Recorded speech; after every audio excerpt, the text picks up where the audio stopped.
اور ہم ہی نے تم کو ابتدا میں مٹی سے پیدا کیا، پھر تمہاری شکل و صورت بنائی، پھر فرشتوں کو حکم دیا کہ آدم کے آگے سجدہ کرو، تو سب نے سجدہ کیا لیکن ابلیس کہ وہ سجدہ کرنے والوں میں شامل نہ ہوا۔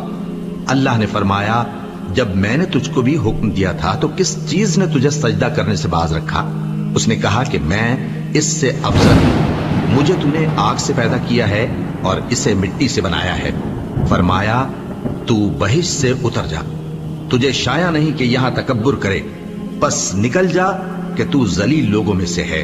اس نے کہا کہ مجھے اس دن تک مہلت عطا فرما جس دن لوگ قبروں سے اٹھائے جائیں گے۔ فرمایا اچھا، تجھ کو مہلت دی جاتی ہے۔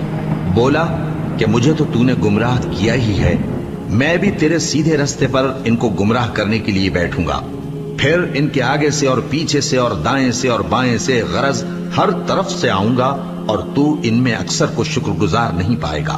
اللہ نے فرمایا نکل جا یہاں سے پاجی مردود، جو لوگ ان میں سے تیری پیروی کریں گے میں ان کو اور تجھ کو جہنم میں ڈال کر تم سب سے جہنم کو بھر دوں گا۔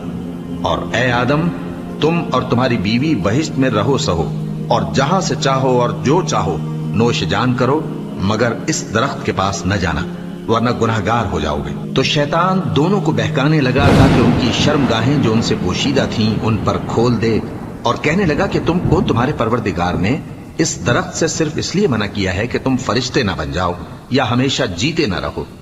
اور ان سے قسم کھا کر کہا کہ میں تو تمہارا خیر خواہ ہوں۔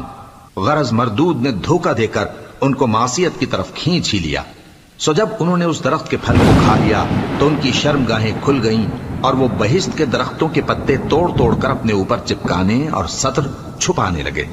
اور ان کے پروردگار نے ان کو پکارا کہ کیا میں نے تم کو اس درخت کے پاس جانے سے منع نہیں کیا تھا اور جتا نہیں دیا تھا کہ شیطان تمہارا کھلم کھلا دشمن ہے؟